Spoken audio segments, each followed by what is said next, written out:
Hello and welcome to this NewsMobile Big Question. I am Saurabh Shukla and we have a special edition coming live from London.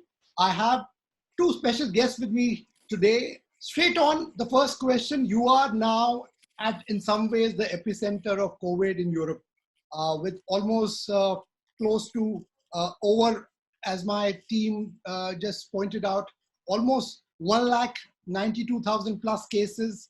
Also, the death toll itself is touching almost 30,000 mark.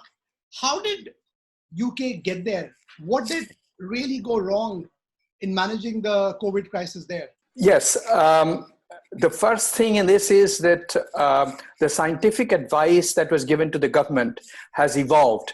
So in the beginning, there was a hope that there might be herd immunity, and the isolation, the depth and breadth of it was not clear in the beginning.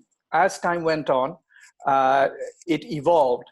And when the full impact of these restrictions became known, then they were implemented. Right. Secondly, the international nature of this disease stopped the protection equipment from becoming available as quickly as they were needed. Right. And thirdly, the documentation and capturing of cases is very accurate. So everybody who has got COVID positive or coronavirus positive results and who has died is included in these figures. I'm not sure if that can be said of all the data that may be coming in. So right. Perhaps we are more accurate in the information that we are putting out. Right. Next question is to you.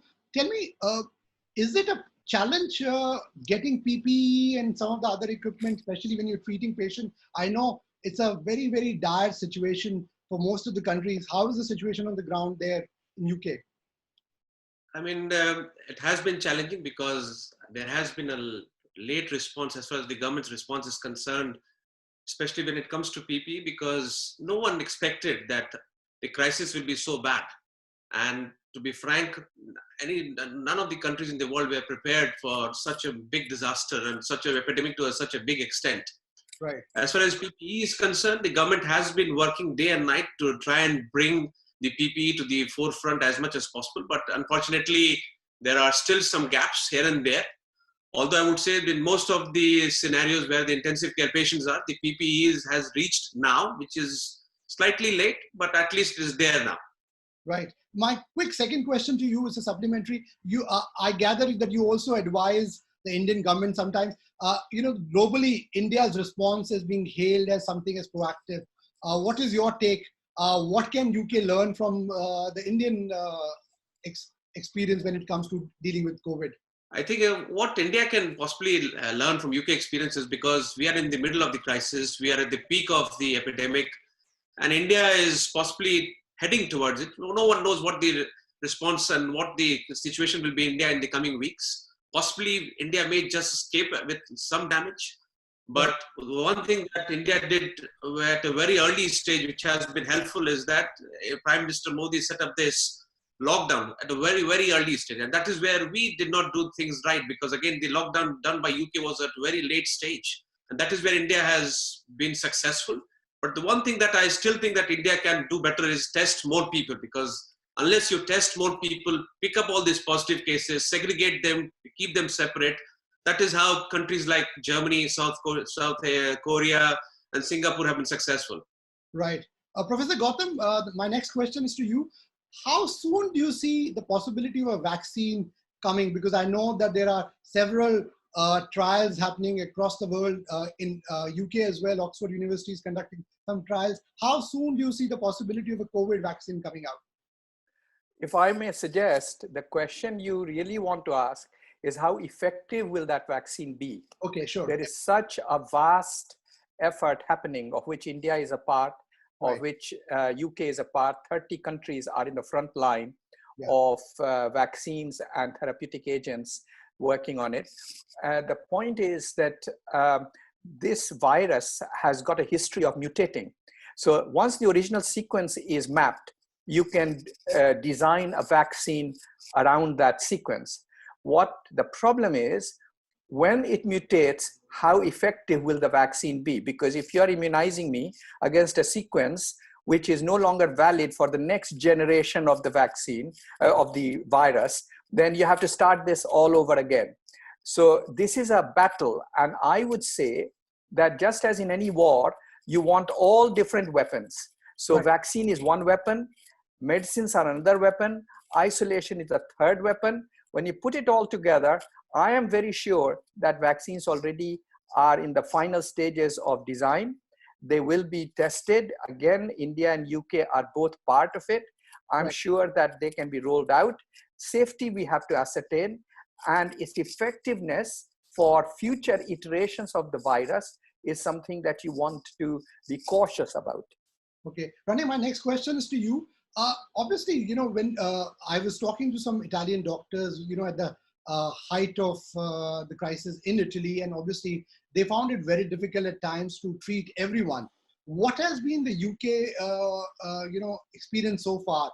Are you also choosing patients who have a higher rate of survival, or is it anybody who walks in with a COVID case or who is tested positive is being treated? I think UK's response to picking up patients and treating all the patients who need ITU care has been fantastic, because we created at least 3 big hospitals with up to 4,000 capacity of ITU beds. For example, we created the Nightingale Hospital in London with 4,000 ITU beds within a week, which is a record, which is one of the biggest ITU setup in Europe till date. So as far as putting patients in the ITU is concerned, picking up patients which are right for ITU are concerned, we have been lucky that the system worked extremely well in managing and creating these beds who needed these beds. And most of the patients who needed advanced treatment with intensive care on CPAP, intubation, and ITU did get a chance to go on the ventilator at the right time. Right. Dr. Gautam, my next question to you, what is something which you will advise to our readers and viewers who are watching you right now to prevent really COVID, besides, obviously the government advisories, the WHO advisory has been there, but you as somebody who has studied this very closely, what is something which can really be effective against COVID? What are the precautions one should take? I think you have really asked the question where all our focus needs to be applied. What is really effective? And the answer is the best, most effective approach to COVID is not to get it.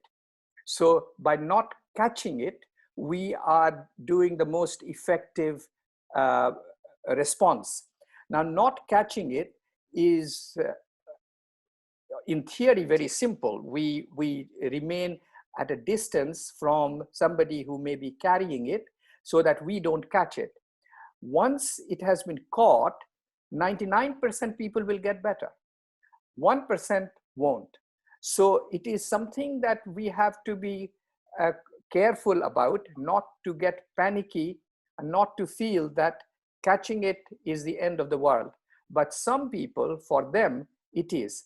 So I'm simply saying what you already have hinted. The really effective response to it is isolation and hand washing and making sure that people who need treatment are given ITU treatment and ventilator treatment as best as it is possible within the healthcare system. Now, a lot of other things are being discussed and they are in the media, and nobody yet has completed a sufficiently robust scientific study for me to be able to say to you that this is something we can do to stop from it taking hold or getting worse. So it'd be irresponsible of me to pick something up from social media and to say, try this, and if it doesn't work, then you will not thank me for that. So I want to be careful. Well, absolutely. Rani, next question to you. What do you see, in a post-COVID world? What are the kind of precautions do you see, the countries will be forced to take? Because obviously everybody is asking the question in many countries which are now recovering from COVID, there are new protocols that are being followed. So as a medical professional, what will you advise are the essential protocols that the world will follow in the post-COVID world? You need to understand that this is a novel virus and none of us know in detail about the virus till date. We know that it has taken such a big toll at a global level. But as far as the medical evidence is concerned, and how our lives are going to change in future, is that we have to obviously have cleanliness around us, because again we'll have to have social distancing, Right. intermittent social distancing, hand washing, and possibly making sure that we do all the right things for the nature, because nature has taken over. No one thought that the AQI index of Delhi will be better than London, which is a dream, and it has happened. And people were talking on BBC this morning that the AQI index of Delhi was better than London. And this is something that we all need to learn. We all need to possibly respect nature, look after nature. And if you look after nature, nature will look after you. Okay. Professor Gautam, next question to you. What is the role, something like an app can play, especially in handling the next wave of COVID? And how much effective is the lockdown really? And how long do you think a lockdown can work? Because obviously there are economic costs of a lockdown. Yes, absolutely. And this is the dilemma. It is life or prosperity. Now, anybody who's dying will want to live. Anybody who's living a miserable life would want to die. But there is no situation that I can imagine where death is better than life. Because in life you can recover and you can grow and you can improve your situation. You have to only ask the near and dear ones of anyone who says death is better than this kind of life. Economy is good, it is important, but we have to look at it in the background of living. So life and prosperity, they have to go hand in hand. That's one thing. The second thing I would like to say is that we talk about the intensity of this virus. We need to talk about the impact of this virus. What Dr. Rajesh just said was that it has transformed everyone's life for a generation. And the way we live in future will depend a lot in our awareness that we are vulnerable. But there are also tangible benefits. Air is pure, we are breathing better air, there's less chest infections and so on. But with respect to app, I suggested just a few minutes ago that in any battle, you use all different kinds of weapons. App is another weapon. It is not the full solution, but it requires certain very high level technology, like Bluetooth to Bluetooth link up between two telephones. So they need to be up to date, latest generation phones that can trigger each other's Bluetooth. Some of the older generation phones may not be able to do that. So we have to be careful that we don't put all our eggs in one basket. We don't depend on one solution. Apps are very good in tracing, tracking, and responding to the initial isolation. Right. But it works better in an island. Once it comes over to the mainland in the United Kingdom, we'll have to wait and see whether it delivers on its expectation. Absolutely. Dr. Narayan, one question which everyone, from amongst our viewers are asking now, they keep on sending us queries that how safe, when you do grocery shopping, when you get your groceries back, how long does the virus stay on the surface? How long you shouldn't use these groceries that you've just got off the shelves from a supermarket? Yeah, it's a very difficult question to answer, but there are lots of evidence around it. Yes. The ship that came to US, which had a lot of patients of COVID positive, there were virus traces found up to 17 days later on the desks and the chair of the ship, 17 days later. Right. But most of the evidence have suggested that if you bring something from the grocery or the supermarket in a box, in a cardboard, or in a bottle, I think there is a need for us to clean it, because again, we try and, that's what I am doing, that's what most of my colleagues are doing, that's what my friends and relatives in UK are doing, that we try and clean it before we bring it inside the house, because you don't know who has touched it. This is a virus which can just easily get transmitted. And if you're taking all full precaution of social distancing, then the last thing that you want is to bring infection from a person who has possibly touched it in the supermarket. So obviously you have to clean things when you bring it from the market. But as far as the number of days the virus can possibly exist, most of the evidence suggests that within 48 hours, the virus possibly dies down on most of the surfaces. Right. Professor Gautam, is there any evidence to suggest that this viruses can be airborne as well? And while you're taking a walk, what are the precautions one should take? Yes, there was very interesting study on that. And you'll be pleased to know that the physics of that situation, being on a walk, is protective. So suppose there is a patient who is walking some distance away from me. And as he's walking, he's creating air currents that are personal to him. So there is a little space of air around him. As long as I don't enter that space, he takes his viral load with him as he's walking. Right. If I get close to him so that I can exchange my air with his air, that is when I put myself at risk.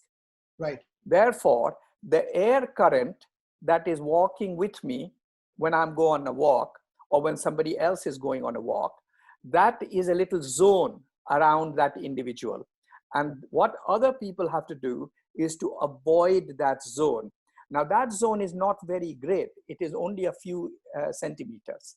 Right. And on top of that, if all of us are wearing some face covering, and if a patient who is carrying is also covering his face, then the biggest source of discharge, of shedding the virus, has been covered. So the best way, it's not something dramatic, but it's effective. The thing that I'm trying to emphasize is that what is the most effective thing is not the most one with most amount of music and drama, but actually it is very effective. So essentially you're saying wear a mask. So even if you are, with somebody who has it in the proximity and the person also has a mask, then you are protected. You're protected as long as you allow a few feet. I mean, the official figure is 2 meters, because that way the air zone around me and the air zone around him, the little space that a person walks with him, is protective. And that way there's no exchange of the droplets, because you just mentioned the droplet issue. The droplets go with the patient and they are heavy. They don't sort of go flying into the air. They actually fall down at his feet and stay there. And as far as people can tell, as long as there is distance between two individuals, as long as the person who is a carrier is protecting his shedding of the viral load, the person going past him is protected. Thank you. We're just running out of time. Last question for Dr. Narayan. Dr. Narayan, you're a cardiologist. What is your quick advice to patients suffering from cardiac diseases? It's a very good question, and I'm very happy that you asked me this question, because this is a global trend that we are seeing across the globe. I've spoken to my colleagues in Johns Hopkins, in Massachusetts, in New York, Delhi, London. None of the cardiology patients are coming up. At St. George's, we get about 10 to 15 patients with heart attack on a daily basis. Right. Today, we are getting 1 or 2. So what's happening to these patients? None of them are coming to the hospital. And hence, if you don't get the treatment for heart attack at time, then you are at risk of developing complications of the heart attack, like heart failure. Right. It's very important. If you are having any symptoms, any suspected symptom of heart attack, like chest pain, shortness of breath, back pain, angina pain, like in your jaw, in your neck, then you should definitely seek medical help. You should definitely come to the hospital. Okay. Well, thank you so much, Dr. Narayan, Dr. Gautam, for talking to NewsMobile. You stay safe. And I would say, on behalf of all of us here and people who are watching you, I would say you are the real Corona warriors. Keep the good work going and stay safe. Thanks for being with us. Thank you for inviting us. So this was, a NewsMobile special from London. We had 2 prominent doctors joining us today. Thanks for watching NewsMobile. Stay safe and stay indoors. Together we can fight and defeat COVID. Thanks for watching.